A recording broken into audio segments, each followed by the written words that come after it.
Hello, good morning students. I hope you all are fit and fine. ठीक है, बहुत अच्छे से आप लोग होंगे और बहुत अच्छे से आप लोग वीडियोस देख रहे होंगे। जो बच्चे नहीं देख रहे, मैं इनसे भी कह सकते हैं दिली रिक्वेस्ट है कि वो लोग भी जो है वीडियोस देखें। क्यों? क्योंकि इस बार कंफर्म आपकी एग्ज़ाम होने वाली है, आप लोगों को प्रमोट नहीं किया जाए। ठीक है, और आप लोगों को पता है कि आप लोग दिवाली गई, कोई बात नहीं है, आप लोगों ने नहीं देखे दिवाली के टाइम फेस्टिवल की वजह से अभी आप लोग वीडियोस देखें। और क्योंकि अगर आप वीडियोस नहीं देखेंगे तो जब भी हमारी ऑफलाइन क्लासेस शुरू होंगी तो ये वाला पोर्शन आपको मे भी नहीं रिपीट करवाया जाए। हाँ, अगर हमारे पास टाइम होगा तो रिपीट करवा देंगे, लेकिन मान लो अगर हमारे पास बहुत ही लिमिटेड टाइम है तो उसके अलावा भी हमारी 2 बुक्स हैं, तो हम पहले उनको कंप्लीट करेंगे फिर जाके इनको करेंगे। तो इसलिए अभी हमारे पास काफ़ी टाइम है ना। और शादी का सीज़न चल रहा है तो कम से कम आप शादी में जाएं, क्योंकि कोरोना जो है वो अभी गया नहीं है, वो अपनी टॉप स्केल पे है। ठीक है, अगर जिनको हो रहा है उनसे आप पूछें उनको कितना तकलीफ हो रहा है। आप सोचे कुछ नहीं है, आराम से है, सब लोग जा रहे हैं ना शादियों में, क्या दिक्कत है। तो जाइए, लेकिन प्रिकॉशन के साथ में जाइए और अपने लेक्चर्स जो हैं, ये जो क्लासेस हैं वो प्रॉपरली। थर्ड ईयर वाले स्टूडेंट्स भी सीरियस होकर क्लासेस ले रहे हैं। सेकेंड ईयर वाले स्टूडेंट्स बहुत ही कम स्टूडेंट्स क्लासेस ले रहे हैं, बहुत ही कम। तो जो ले रहे हैं, जो नहीं ले रहे, जो ले रहे हैं, जो नहीं ले रहे हैं, उनको इंस्पायर करेंगे, उनको बोलेंगे कि आप क्लासेस लें, क्योंकि ये चीज़ें आपको दोबारा में भी ना पढ़ाई जाए। ठीक है, तो इसलिए आप लोग प्रॉपरली, अभी आपके पास टाइम है, जितना आपको केमिस्ट्री में, बॉटनी में, फिजिक्स में जितना आपको पढ़ा दिया जाता है वो आप लोग पढ़ लें, कि बाद में भी ना टाइम मिले इनको रिवाइज करने के लिए। तो हम लोग स्टार्ट करते हैं हमारा आज का टॉपिक। हम लोगों ने पाइनस पढ़ा स्टार्ट कर दिया था। पाइनस का स्पोरोफिटिक प्लांट बॉडी चल रहा था, जिसमें हम लोगों ने रूट देखा कि किस तरह से यंग रूट होती है, जिसमें सेकेंडरी ग्रोथ कराने के बाद क्या होती है, ओल्ड रूट बन जाती है। फिर हमने स्टेम देखा कि स्टेम, यंग स्टेम कैसा स्ट्रक्चर लिए हुए होते हैं, इसमें हम लोग सेकेंडरी ग्रोथ जितने वृद्धि करा देते हैं तो कैसे वो ओल्ड रूट में चेंज हो जाती हैं। उसके बाद हम लोगों ने इसके लीव्स की बात चल रही थी, तो हमने कहा कि जो पाइनस है वो डायमॉर्फिक होता है। डायमॉर्फिक द्विरूपी, मतलब इसमें जो पत्तियां होती हैं वो 2 तरह की होती हैं। एक शल्कनुमा पत्तियां, स्केली लीव्स, और एक जो होती हैं जिनको हम कहते हैं फॉलिएज लीफ। क्लियर, 2 रूट्स होती हैं। अब हम लोग बात करें यहाँ पर स्केली लीव्स और फॉलिएज लीफ की, हमने एक्सटर्नल स्ट्रक्चर कल के लेक्चर में देख ली थी। अब हमारी चलती है इंटरनल स्ट्रक्चर। तो हम लोग फॉलिएज लीफ, जो इसकी क्या बात है, इसकी बात करें हम, फॉलिएज लीफ जो है जिसमें क्या होता है आपका निडल शेप लीव्स होती है। ये निडल शेप जो लीफ है, इसकी अगर स्ट्रक्चर की बात करें आप लोग, तो उसका जो स्ट्रक्चर है, ठीक है, निडल लीफ जो है, इसका जो टीएस है वो काफी इंपॉर्टेंट डायग्राम्स में से है। एग्जाम में काफी इंपॉर्टेंट डायग्राम्स में हमें इसका टीएस अगर काटें तो इस तरह से ये ट्रायंगुलर शेप होती है। इस तरह से आप लोग पेन और कॉपी जो है, जो बच्चे नहीं लाए हैं, वीडियो पॉज करके पेन और कॉपी लेके आते हैं, क्योंकि ये डायग्राम बहुत ही आसान डायग्राम है और बहुत ही इंपॉर्टेंट डायग्राम्स में से है। जो इसका लीफ होता है उसका अगर आप टीएस कट करो तो उस टीएस में आपको ये ट्रायंगुलर शेप दिखेगी। देखो ये रहा ट्रायंगल, 3 एंगल, 1 2 3 ट्रायंगुलर शेप होगी, इसमें प्रॉपर एपिडर्मिस होगी। ठीक है, और स्टोमेटा जो होंगे वो सब स्टोमेटल कैविटीज में होंगे, स्टोमेटा प्रेजेंट होंगे। ठीक है, और वो सब स्टोमेटल कैविटीज में प्रेजेंट होंगे इस तरह से, डायरेक्ट नहीं होंगे, और ये सब स्टोमेटल कैविटीज में प्रेजेंट हैं, इसीलिए ये इनका एक जीरोफिटिक अडेप्टेशन है। ये इनका एक जीरोफिटिक अडेप्टेशन है। मीन्स मरुद्भिद आवास में पाए जाने वाली जो लक्षण है उनमें से एक लक्षण ये भी है। तो स्टोमेटा आपको सब स्टोमेटल कैविटी में दिखेंगे, और जो स्टोमेटा होंगे इनमें क्या होंगी, 2 गार्ड सेल्स होंगी और 6 से 7 सब्सिडरी सेल्स होंगे। ये अंदर की तरफ आपको स्टोमेटा दिख रहे हैं, ये हम बात करते हैं मेटा, और इसके ऊपर थिक क्यूटिकल लेयर प्रेजेंट हो। पूरी जो लीफ है उस पूरी लीफ पर आपको थिक क्यूटिकल दिखे, मोटी क्यूटिकल का आवरण पाया जाता है। ये मोटी क्यूटिकल का आवरण भी इसका जीरोफिटिक अडेप्टेशन है। क्यूटिकल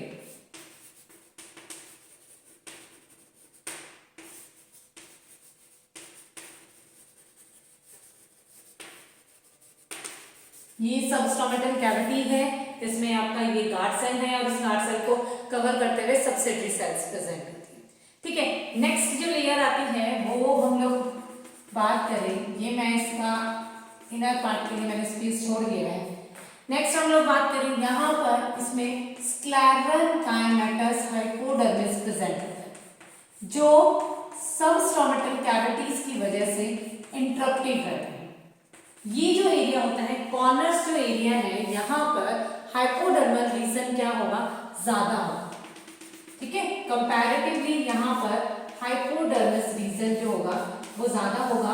और इन्हीं तीनों जो एरिया है, इन तीनों एरिया में आप लोगों को ये जो तीनों कॉर्नर्स होंगे, इन तीनों कॉर्नर्स पे आपको रेजिन कैनाल्स भी मिलेंगे। यहाँ पर आपका हाइपोडर्मल रीजन ज्यादा लेयर्स का होगा और स्क्लेरल काइमेटस होगा। हाइपोडर्मल रीजन स्क्लेरल काइमेटस होना भी एक कौन सा अडेप्टेशन है, ये भी एक आपका जीरोफिटिक अडेप्टेशन है। पेन पेंसिल साथ में लेकर बैठे हैं तो ये स्क्लेरल काइमेटस हाइपोडर्मिस आप लोग बनाते रहे साथ में। ये मैं डायग्राम बना के भी शो कर सकती थी, लेकिन उसमें आपको इतना क्लियरली समझ में नहीं आता। मैंने ये आपका ये हमारा स्क्लेरल काइमेटस हाइपोडर्मिस रीजन आपको शो, ठीक है। ये स्क्लेरल काइमेटस, इसलिए मैं इसको डबल डबल बना लेती हूँ। ये लीजिए, ये आपको स्क्लेरल काइमेटस हाइपोडर्मिस बनाए जा रहे हैं हम लोग, जो किसके द्वारा इंटरप्टेड हो रहा है,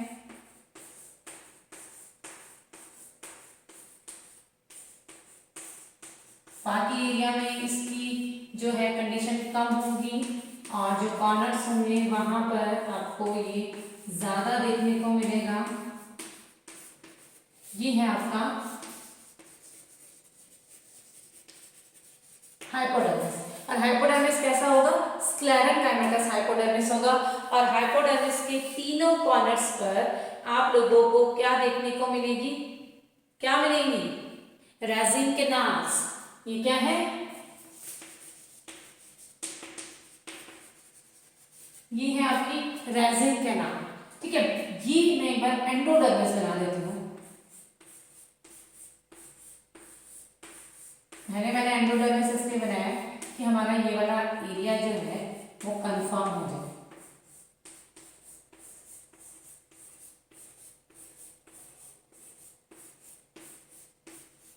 दिस वन इज एंडोडर्मिस। ठीक है, अब आप लोगों को पता है कि जो लीफ होती है उसमें क्या नहीं होता, कॉर्टेक्स रीजन नहीं बोलते, हम लोग क्या बोलते हैं, कॉर्टेक्स की जगह ये वाला जो पार्ट होता है इसको हम बोलते हैं मीजोफिल। क्या बोला जाता है, कॉर्टेक्स रीजन की जगह इसको हम बोलते हैं मीजोफिल बोलते हैं। क्या बोला जाता है, मीजोफिल। और इस मीजोफिल में क्या होती है इसकी सेल्स, अगर मैं मीजोफिल की सेल्स को ड्रॉ करूं तो मीजोफिल की सेल्स में जो इनर लेयर्स होती हैं वो इस तरह से पेग लाइक स्ट्रक्चर बना देती है, इंटरफोल्डेड हो जाती है। इस तरह से क्या हो जाती है, ये इस तरह से आपको इंटरफोल्डेड कंडीशन में दिखेंगी। ये इंटरफोल्डेड क्यों होती है, ये सेल्स इंटरफोल्डेड क्यों होती है, इंटरफोल्डेड होने की मेन रीजन है कि इनमें फोटोसिंथेटिक रीजन जो है, प्रकाश संश्लेषी भाग जो है वो क्या हो जाता है, बढ़ जाता है। इस वजह से ये पत्तियां जो हैं वो कैसी हो जाती हैं, सॉरी ये मीजोफिल की सेल्स हैं, वो इस तरह से हम लोग इस तरह से आपको इंटरफोल्डिंग करके आपको दिखेगी। इस तरह से कंडीशन में आपको ये लीव्स जो है वो शो होंगे। देखिए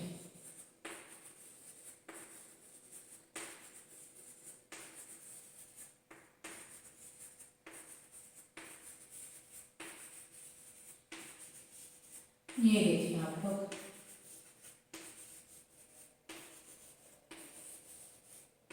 साथ में पेन और पेंसिल लेके बैठे हैं। जिन्होंने नहीं लिया है वो अभी भी वीडियो पॉज करके जा सकते हैं और अपना पेन पेंसिल लेकर आ सकते हैं, क्योंकि साथ साथ में आप लोग डायग्राम बनाएंगे तो ही आपको ये समझ आएगा। और ये डायग्राम जो है वो काफ़ी इंपॉर्टेंट डायग्राम्स में से है। ठीक है, तो आप लोगों ने देखा इसमें जो मीजोफिल एरिया है, इस मीजोफिल एरिया में 3 to 4 लेयर का ये मीजोफिल एरिया होगा और इसमें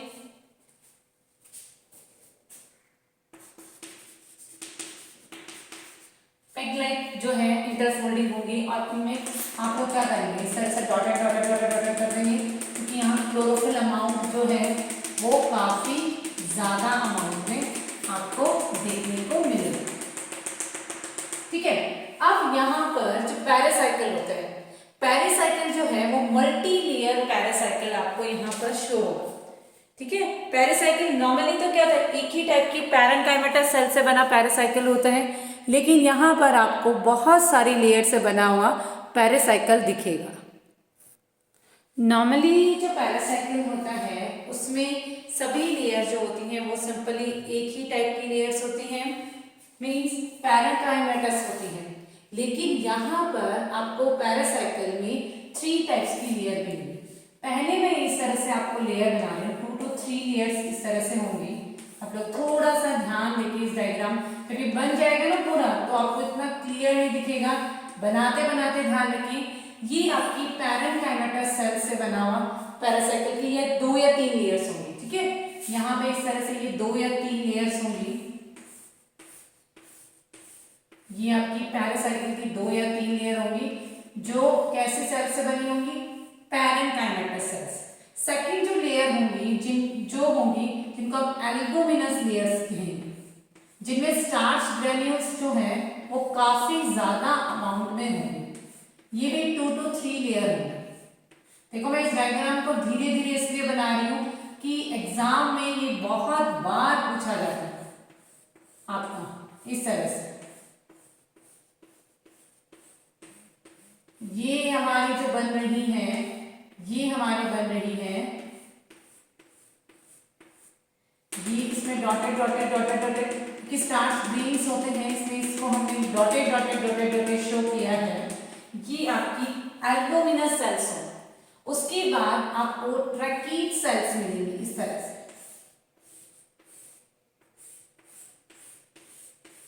इस तरह से आपको ट्रैकीड सेल्स मिलेंगी।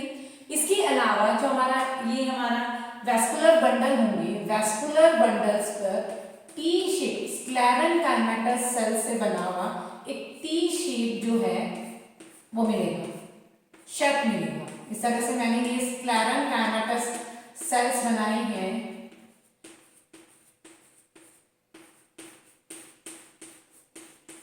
ये आपका टी बन गया, देखिए ये करके ये आपका टी बन गया। और इस टी में यहाँ पर 2 वैस्कुलर बंडल्स होंगे। देखो वैस्कुलर बंडल्स की जहां तक बात करें, अलग अलग काइनस स्पीसीज में अलग अलग वैस्कुलर बंडल्स का नंबर होगा।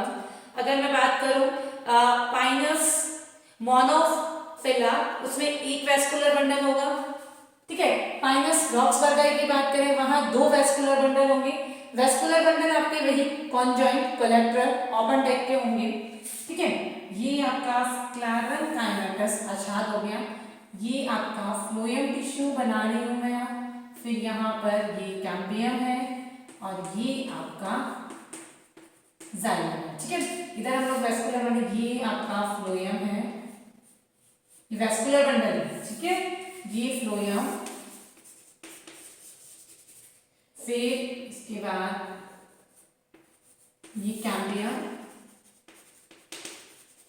और ये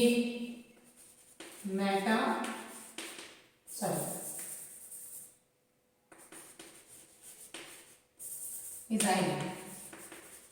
ठीक है, तो और बाकी बीच में कनेक्टिव टिश्यूज होंगे ये टीएस ऑफ लीव्स। ठीक है, तो टीएस ऑफ लीफ ये इस तरह का आपको टीएस इसमें शो होगा। मैं एक बार फिर से इसके एक एक पार्ट का डिस्क्रिप्शन करते जा रही हूँ, आप लोग देखते जाएं। सिंपल से आप डायग्राम में देखें और मेरी वॉइस को फॉलो करें। सिंपल से अगर आप टीएस फॉलिएज लीफ का टीएस अगर देखते हैं तो ये आपको लगभग ट्रायंगुलर शेप टीएस दिखेगा। ठीक है, सबसे पहला पार्ट जो होगा एपिडर्मल पार्ट होगा, जिस पर आपको सिंगल लेयर एपिडर्मिस शो हो रही है। इस सिंगल लेयर एपिडर्मिस पर मोटी क्यूटिकल लेयर होगी। ठीक है, साथ में आपको सखल स्टोमेटा मीन्स धसे हुए स्टोमेटा नजर आएंगे। ये धसे हुए स्टोमेटा के अंदर की तरफ आपकी गार्ड सेल्स होगी और गार्ड सेल के साथ में सब्सिडरी सेल्स हैं। उसके बाद आपको नीचे की तरफ देख रहे हो सेकंड नंबर पर हाइपोडर्मल रीजन। जो फर्स्ट नंबर पर आपका एपिडर्मिस ये रहा, second number hypodermis, third number पे ये, फोर्थ नंबर पे एंडोडर्मिस, 5 नंबर पे पैरासाइकल और 5th नंबर पे वैस्कुलर बंडल्स आपको दिखेंगे। तो अब डायग्राम में 2 नंबर जो हाइपोडर्मल रीजन है वहां पे आप लोग देखेंगे कि 3 लेयर्स का स्क्लेरेंकाइमेटस से बना हुआ हाइपोडर्मिस है। हाइपोडर्मल रीजन बीच बीच में से आपका सबस्टोमेटल कैविटी से इंटरप्टेड हो रहा है। इसके तीनों जो कॉर्नर्स हैं वहां पर इसका जो एरिया है वो ज्यादा है। ठीक है, ज्यादा होने के साथ साथ यहाँ पर रेजिन कैनाल्स प्रेजेंट है। थर्ड रीजन जो है वो है हमारा मीजोफिल। जो लीफ मीजोफिल है, इस लीफ मीजोफिल में आपको जो इसकी इनर लेयर है वो इंटरफोल्डेड हो जाती है, पैक लाइक स्ट्रक्चर बनाती है और इन्हीं पैक लाइक स्ट्रक्चर की वजह से ये क्या करते हैं, इनमें फोटोसिंथेटिक एरिया जो है वो बढ़ जाता है। ठीक है, लीव्स में हम लोग कॉर्टेक्स ना बोलकर इसको हम लोग मीजोफिल बोलते हैं। फिर उसके बाद हम लोग बात करते हैं इसमें एंडोडर्मल रीजन की। तो एंडोडर्मिस जो होता है वो single layer barrel shape cell से बना होता है। इनमें कैस्पेडियन बैंड्स जो है वो होंगे।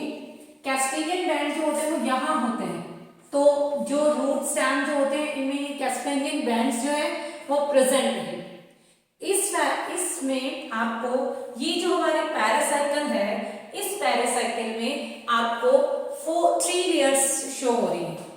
पहला आपका है सबसे आउटर मोस्ट है वो पैरेन्काइमेटस सेल्स है, जो इसमें लास्ट में प्रेजेंट होती है। ठीक है, ये 2 to 3 लेयर्स की होती हैं। सेकंड जो है जिसको हम एल्बुमिनस सेल्स कहते हैं, ये एल्बुमिनस सेल्स जो है वो फ्लोएम सेल्स की तरह वर्क करती हैं। ठीक है, इनमें काफी मात्रा में न्यूट्रिशन होता है। नेक्स्ट बात करें ट्रैकिडियल सेल्स, जो जाइलम की ट्रैकिड्स की तरफ बिहेव करेंगे और मेनली ये ट्रांसफ्यूजन टिश्यूज जो है बनाती हैं। ठीक है, इस तरह से आपको ये जो है आपको 3 लेयर पैरासाइकल दिखते हैं। इसके बाद जो इनर पार्ट होता है उसमें टी शेप स्क्लेरेन्काइमेटस एक आच्छाद पाया जाता है। जो लीव्स होती हैं उनमें टी शेप जो है स्क्लेरेन्काइमेटस शक प्रेजेंट होता है और इसी में वैस्कुलर बंडल्स आपको देखने को मिलेंगे। वैस्कुलर बंडल्स की नंबर में डिफरेंट स्पीसीज में वैस्कुलर बंडल्स के जो नंबर हैं वो क्या होते हैं, डिफरेंट होते हैं।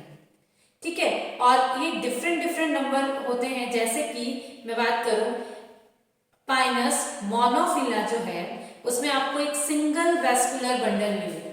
मीन्स यहाँ पर हमने 2 बनाए हैं, तो ये मैंने जो डायग्राम बनाया है वो बनाया है पाइनस रॉक्सबर्गी का। पाइनस रॉक्सबर्गी में आपको 2 वैस्कुलर बंडल्स मिलेंगे। ये वैस्कुलर बंडल कॉन्जॉइंट होंगे, मीन्स जाइलम और फ्लोएम दोनों जुड़े हुए हैं, इसलिए इनको हम कॉन्जॉइंट वैस्कुलर बंडल बोलेंगे। सेकंड थिंग, ये कोलेट्रल होंगे क्योंकि फ्लोएम जो है पेरिफेरल रीजन की तरफ है। ये आपका कैसा होंगे, एंडार्च होंगे कंडीशन में। इसके अलावा कैम्बियम प्रेजेंट है, इसलिए ये ओपन वेस्कुलर बंडल्स भी होंगी। तो इस तरह से आप लोगों ने इस लीफ की स्ट्रक्चर देखी, ठीक है। आप लोगों ने देखा कि कैसे आपकी जो है पाइनस की लीफ जो है, फॉलिएज लीफ है, वो होती है। कल हम लोग इस लीव्स की जो है इसमें जीरोफिटिक क्या क्या अडेप्टेशंस हैं वो सारी चीजें देखेंगे। तो आज के लिए इतना ही, ओके। ये डायग्राम आप लोग बिल्कुल 3 या 4 बार बना के देखेंगे, ठीक है। नहीं देखा तो एग्जाम में मार्क्स कट जाएंगे, क्योंकि मैंने पहले भी बताया था आपको कि इस चैप्टर में से आपको ये जो तीनों चैप्टर हैं, पाइनस, साइकस, एफेड्रा, इनमें से डायग्राम वाले क्वेश्चंस भी आते हैं। तो अगर आप नहीं बनाएंगे तो आपके मार्क्स कट हो जाएंगे ओनली डायग्राम, ठीक है। बहुत इजी होता है ओनली डायग्राम वाला क्वेश्चन।